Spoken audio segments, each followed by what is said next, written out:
So real quick to catch you guys up, if you haven't already heard, Autodesk decided to make their free version of Maya exclusive to currently enrolled students. Now, an insane amount of you guys won't actually qualify because you have to be in school and currently in school, and the second you're out of school, you only have a limited amount of time to keep your access to Maya. And so I got a surprising amount of interest, well, not really surprising now, but I got a lot of interest in switching the channel from Maya to Blender. And lucky for you guys, I animate at one of the biggest studios in Canada using Blender. We're currently making a Netflix epic almost entirely in Blender, and if you're also switching from Maya or would like to get started animating in Blender, this is the video for you. I want to make this video the holy grail of videos, so whenever you forget something, you just come back to this. I'll have everything time coded so you can easily access and easily find whatever question you may have, whatever you may have forgotten, because we're going to cover a lot in this video. I'm going to try and get you guys from a point where you know almost nothing about Blender to bringing a character and getting you started and get you started on your first scene and get you ready to start animating your first shot. So it's gonna be a ton. This is gonna be the first of many Blender animation videos to come. So sit back, relax. Don't wait before you relax. Make sure to smash that like button. Relax and let's jump in. It's Blender time.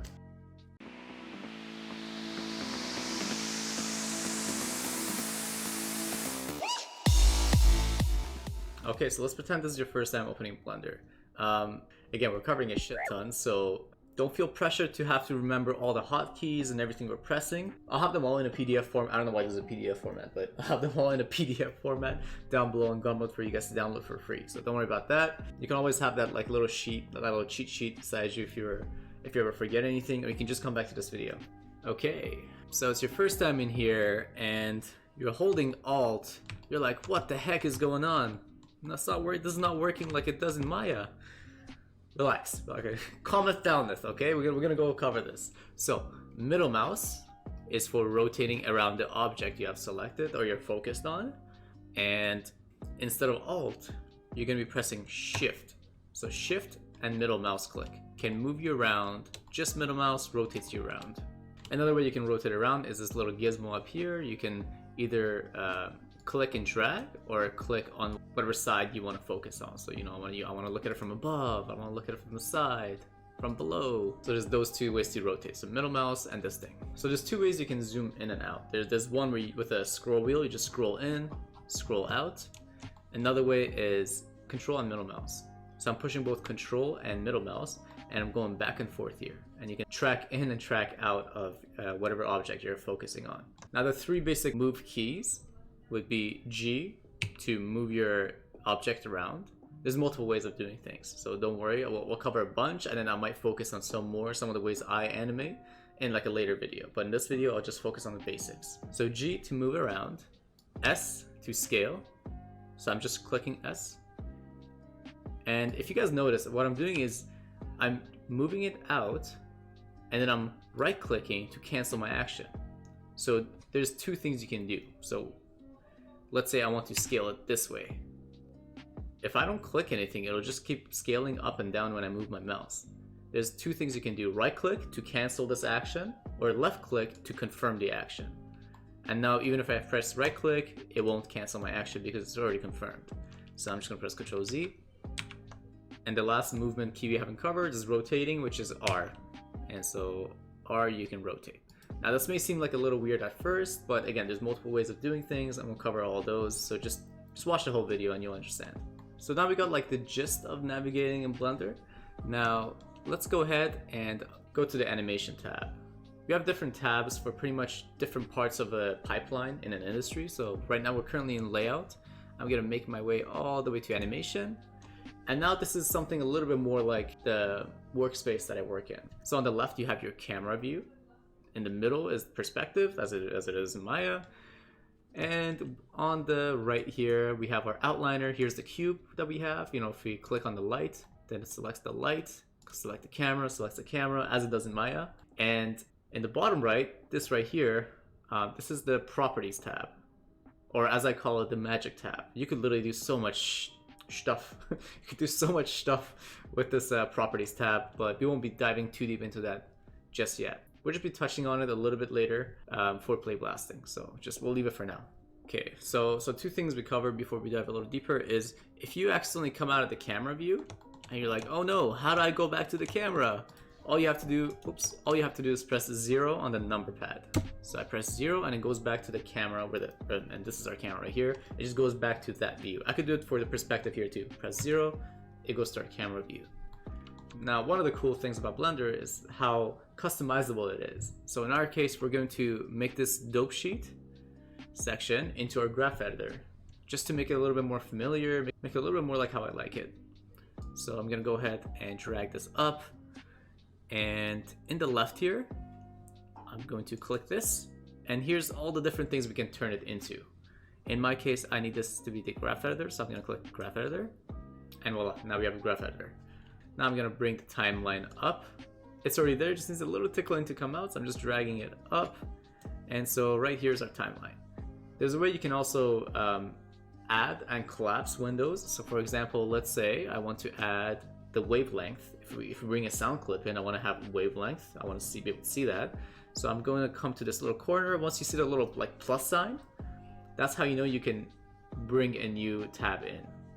So I'm going to left click and drag up, and now we got another tab. And again, we can change that. So in this case, I'm going to go all the way to the left and change this to video sequencer. Now, this is for bringing in reference but for in this video, we're just going to use it as wavelength for your audio. So sequencer, next thing you want to do, let's go to view, go all the way up to waveform display, turn waveforms on. So that just allows you to actually see the waveforms. And next, we're going to add a sound clip. So I'm going to go to add sound, gonna make my way to my folder and click our little sound clip.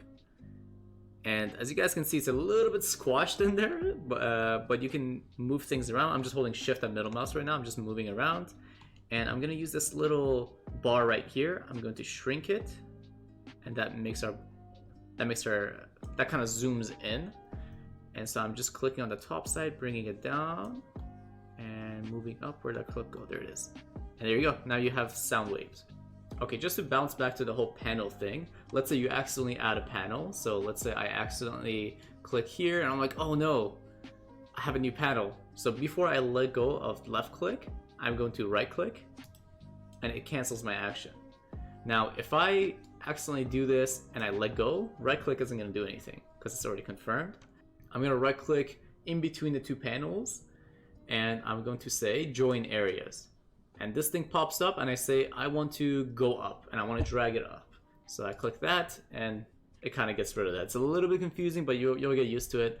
And it could get a little bit frustrating. So now we're going to add a rig in. And this is a rig by Oliver Simonet. I'll have his Gumroad link down below for you guys. It's a free rig. It's like one of the only free rigs I could find for Blender. But again, like the course I'm working on will come in with its own rig and it'll be top notch. So the rig I'm going to bring in, this is going to be a little bit different than Maya. It's, especially for this rig, not all rigs are going to be as difficult as this one, but it's a little bit of a process and I just want you to just stick with me. And it's, once you get the hang of it, it won't be an issue, but when it's your first time, it could be a little overwhelming. So once you download the rig, and let's say I have the rig right here, before we reference our rig in, I'm going to open this file. And so this is what opens up. Now again, you might not have to do this for every rig. It's just this rigger I think forgot to do this section, this part. So this is what comes up, and what you have to do is just a few steps. You want to go up to filter in the outliner, click on the monitor, and what that does is it shows up this little monitor on the side here for you guys.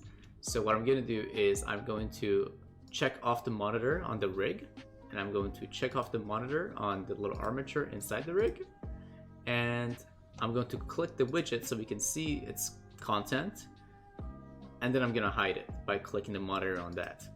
So we turned off the monitor for the rig, the armature, checked, click the check mark on the widget so we can see the content, and then click the monitor on that too, just to hide all that stuff. Because if you don't do that, it'll sort of bring in rigs on top of the rig you can animate. It'll look really weird. So what we're going to do is just save this file. So Control S to save.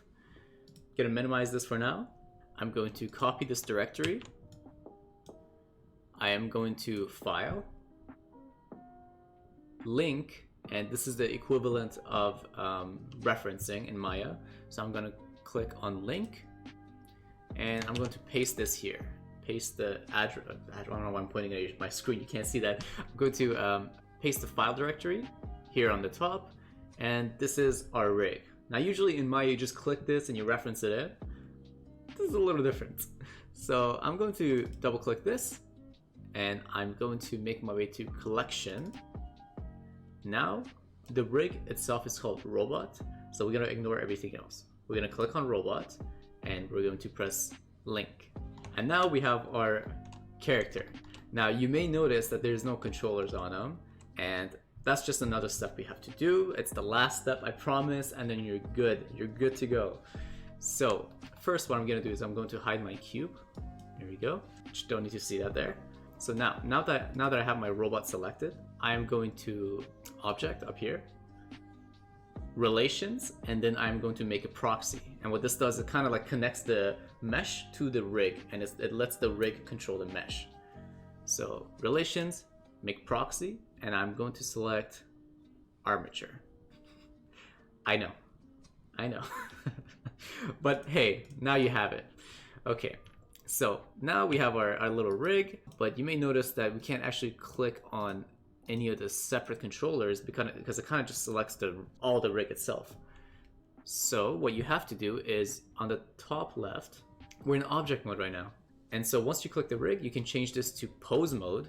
And now you can finally actually start moving your character around. I'm just pressing G to move, R to rotate, and S to scale, which you can't scale this controller. And that's that. Can we scale the master control? Yep, we can scale that. So now you can actually go ahead and control your character. Congratulations, you made it to this part. Okay, now I promised to get you guys to a point where you can start animating and play blast your shot, so we're gonna cover that half now. Now you can press space to just play your animation. You said you couldn't normally reach. Space to pause it, but when you're scrubbing through the timeline, I'm not hearing the audio. Are you guys? So how you fix that is you go to playback in the timeline. You click on audio scrubbing and you change no sync to AV sync. And now when we scrub, so with each frame, I can press the left and right arrows on the keyboard to go frame by frame. And you hear the audio, and up here you can see the wavelength. And now you're a lot more comfortable animating to sound. And a couple other things I like to do that's just to make me comfortable is I'm going to change, so this is the start of the frame. I'm going to make the end just 50 frames. So now our timeline is smaller, and I'm using the middle mouse to move around here. Scroll in, move, scroll in, move. And there you go, that's our timeline right here, 1 to 50 frames. That's pretty similar to Maya, so you guys shouldn't have any problems with that. Okay, next thing I'm gonna do in the timeline, I'm going to press this little circle. That's my auto key. I've learned to animate with auto key now. I didn't used to. And lastly, we're going to edit, preferences, animation, and I'm going to allow negative frames and click save preferences in the bottom left here. I'm gonna close that, and all that allows me to do is it allows me to set a key here. Now, I just set a key and you guys are like, what the heck just happened? Some menus showed up, now you got all this colorful stuff on the left. I got you. Okay, so how you actually set keys in an animation is you press I. So there's a few things I want to cover. It really depends where you're hovering your cursor. So if I'm pressing I on my viewport, in my perspective view viewport, I press I, this menu comes up and it's like available location. You're like, what's going on? And this is just saying I want to set a key on either like an individual thing, or in my case, I said whole character, selected bones only. And all that does is it only sets keys on the bones you selected, on the controllers you selected. But if you press I here, it'll be a little bit different in a graph editor. In the timeline, it'll be different. So you just gotta learn what certain things do when you're hovering them over certain panels. It's a little bit confusing. So the next thing to address is the graph editor. It's like, what the heck is going on here? So I'm gonna go ahead and clean this up a little bit. Make it slightly more similar to mine. I'm gonna go to view, only selected curves.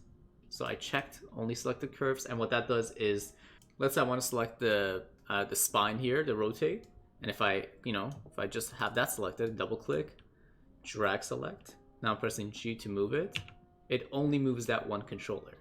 If I didn't have that only selected curve on, then it would select pretty much everything. Oh yeah, there we go. So it just selects everything in my selection. So like every single controller here, it selects it all. So next up is this weird colors. I'm gonna go ahead, go to view and uncheck group colors, and that gets rid of different group coloring. And now we have something that's a little bit more similar to Maya. So next we're gonna deal with this little window that comes up. Now, if I'm animating a character, I don't wanna do this every single time I wanna set a key. I just wanna press I and be done with it, set that key. Here's how we fix that. Go to your timeline, go to keying, and in here, in the active keying set, I'm going to type in whole. And now we can select whole characters, selected bones only. And now, when I select everything and press I, it sets a key. And that's it, no other menu comes up. It just sets a key for me as it does in Maya. Okay, so now we're gonna create two very basic poses, and I'm gonna talk about the process of how that goes. So I'm going to go to frame 1, just select everything, set a key, go to frame 10, set another key. Again, this is the part where we're going to cover a lot of hotkeys, so everything we talk about will be in a PDF format, don't worry about that. But just try and maybe not follow along, but try and maybe write notes of your own, that'll help you remember a little bit better. So let's say I want to move this foot back. Now, I could press G to move it, but that's kind of weird. I have no control over which axes I want to move it at. So a second way of doing this, a second way of moving controllers, is to go up here into this little arrow piercing a line, click downwards arrow. I'm going to check on move, rotate, and scale.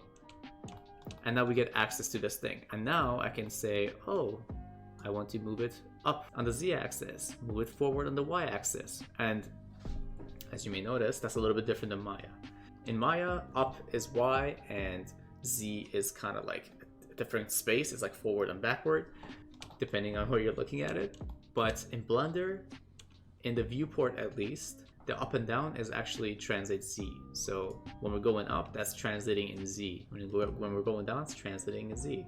And it gets a little weird because in the GraphEditor, when you want to bring stuff up and down, you actually press G to move and then Y right afterwards. That means you only want to move it in Y.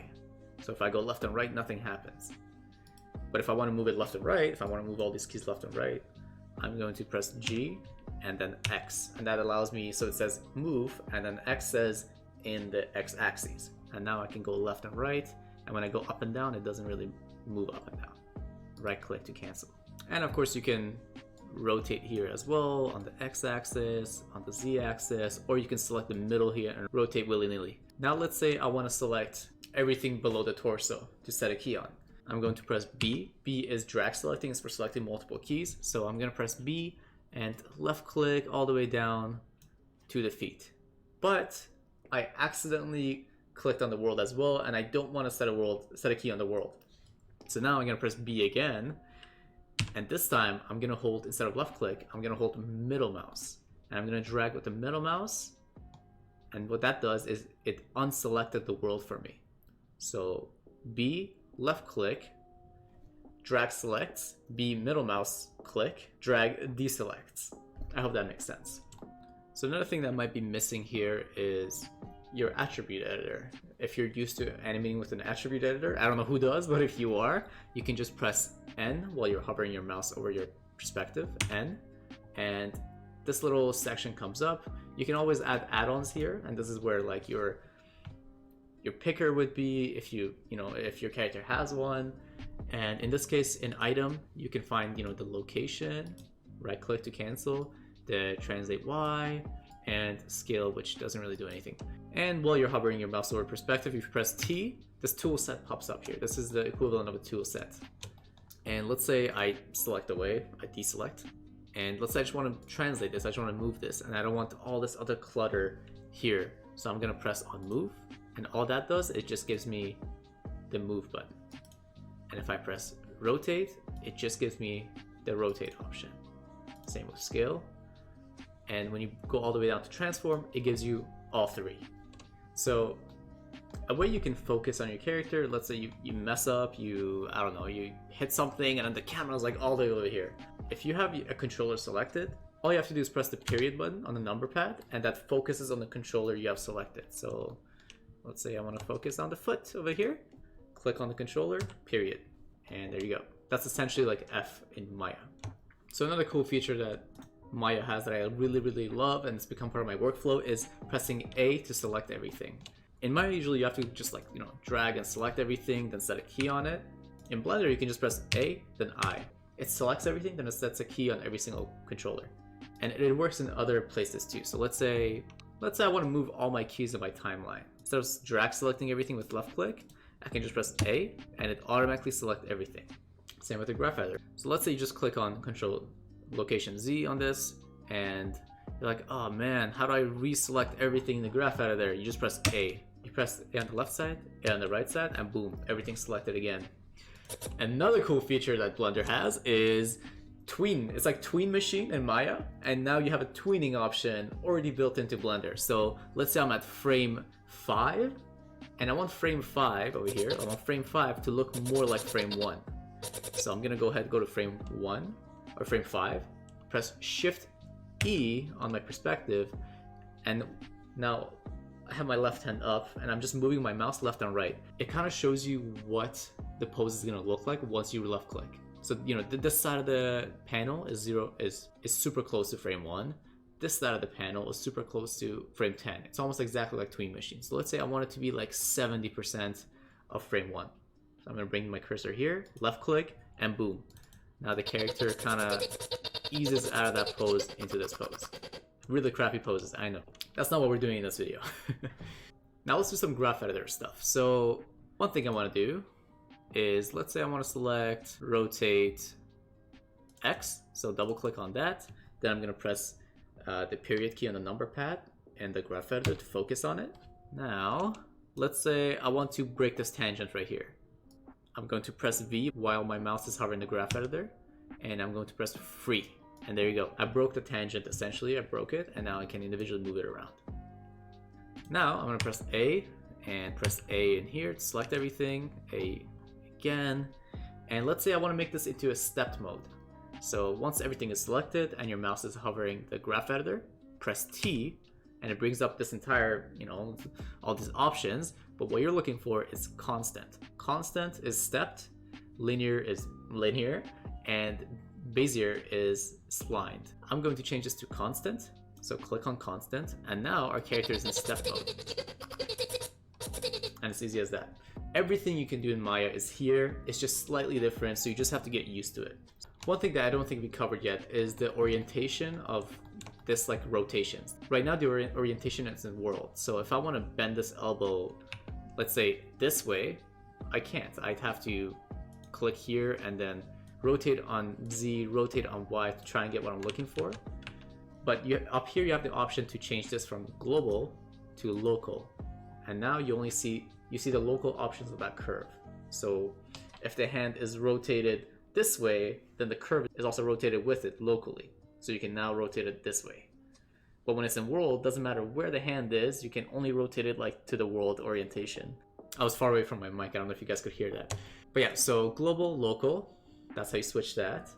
And another thing I like to do is, so let's say I have, I have the arm, I have the elbow, I have the wrist selected, and when I rotate it back and forth, it's just rotating one of them, even though I selected all three. So a way you can make all three rotate at the same time from their own origins is, beside local, for you it might still be global. So beside this little button up here, you have this little smaller button, the transform pivot point button. So click that and select individual origins. Now what that does is it allows you to rotate all three at the same time. So now if you notice, all three are bending at the same time. Instead of it being like a arm just going like this, now it's more like that. And again, I'm doing all this just so the program isn't so alien to you guys. And so once you go through all these, once you do all the stuff, you're ready to animate as close as possible to Maya. Now I have to learn all this stuff super quick because I was kind of jumped into production, not knowing much about Blender. I had a lot of great coworkers helping me out. So This is like the collective of all that knowledge of me just trying to become super efficient at animating in Blender in a short period of time. So this is just all that knowledge just oozing out at you. Okay, I'm gonna turn everything into spline again. So select everything, go to GraphEditor, press T, Bezier, and let's say I want to borrow this frame 8. So I'm gonna press Control C. So I'm gonna come up here in my so I made a mistake there. I pressed Control C while my mouse was in the timeline. I'm gonna go ahead and bring my mouse to the or to the perspective, Control C. Now I'm going to drag it to frame 15 and go back to the viewport, Control V, and it pasted that pose. So now we go from, so that's how you copy and paste poses. You select where you want it, you select which pose you want to copy, go to viewport, copy, and then change the frame, Control V. So Control C, Control V. Now if you want to paste it in a mirrored pose, this is something you cannot do in Maya and it's really hard to achieve unless you use some sort of plugin. So I copied it originally. Now let's say I want to switch it so the right foot is up and the left foot is down. Because right now the left foot is up, right foot is down. So instead of Control V, I press Control Shift V. And that reverses the whole pose. It mirrors the whole pose that you copied. That is super freaking cool. That's not something you can really do in Maya unless you have some sort of plugin. Okay, we're nearing the end. I know it's been a super long video, but I'm sure it's been worth it for you. I couldn't find any of this stuff online. I had to learn this through blood, sweat, and tears and annoying the crap out of my coworkers. So the last two things we're gonna do is we're going to move the camera around so you guys know how to do that. And next up, we're gonna play blast and we're done. So how to move the camera around. So if I go to my camera and I try to move this, it just comes out of the camera. It doesn't actually move the camera. There's two ways you can do this. So I can either go back to object mode, click on my camera and move it this way, you know, rotate it, move it, and you know, it sets keys on it as it does in Maya. Or I can go to my camera view, press N to bring up this little transform thing, but instead of item, I want to go to the view tab. Now, once you do that, you have the option to lock camera to view. This is unchecked. If you check this, now if I move in my camera view, it actually moves the camera. So I'm rotating and moving around the camera view. So when I move here, it's not coming out of the camera, it's moving the camera to where I'm looking. And if I want to lock it, I just press N again and check this off. And boom. And now if I move it, it just comes out of the camera view. There you go. And that's how you move your camera. Now lastly, how to play blast. So let me bring this down to, let's say I want to play blast 25 frames. So 25 frames. We're gonna come to the properties tab, the magic tab. We're gonna go down to the little printer symbol. It's called output properties. In the outputs section, I'm going to select where I want to output my play blast. Okay, so I selected where I want to play blast it, and then I'm gonna name it play blast test, and then accept. So now it knows where I want the play blast to go. Next, I'm going to change the file format to FFmpeg video. Next, to add audio to your play blast, click on encoding down here. It's still in the output section, in the output tab. Encoding, bring that down. You can choose the quality of you can choose your video codec here and the quality. And down here is the audio. You want to turn audio codec to MP3. MP3 works for me.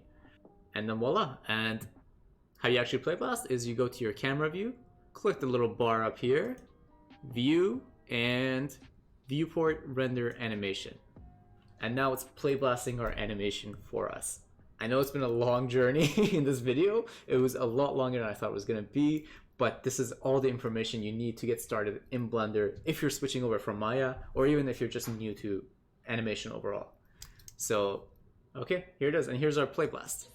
I know, top-notch animation, I know.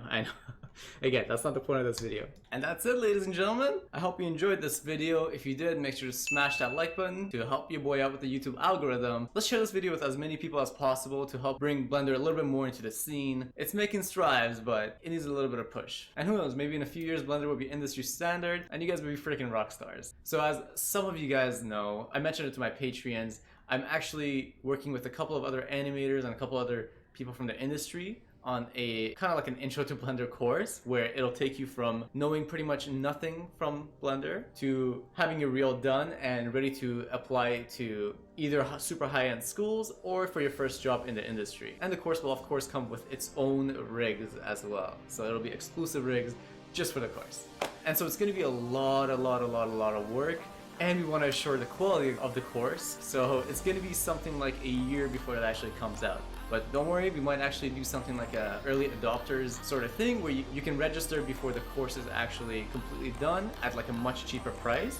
And then once it's done, you'll have like full lifetime access, and we're planning on building on the course every few months. So it'll always be growing and you'll have permanent access to it. But all that's for a video for another day. Anyways, I want to give a huge thank you to my beautiful Patreons. Thank you guys so much for your continuous support. You help bring the quality of this channel higher every single month. So thank you for that. And with all that out of the way, happy animating, and I will see you guys in the next video.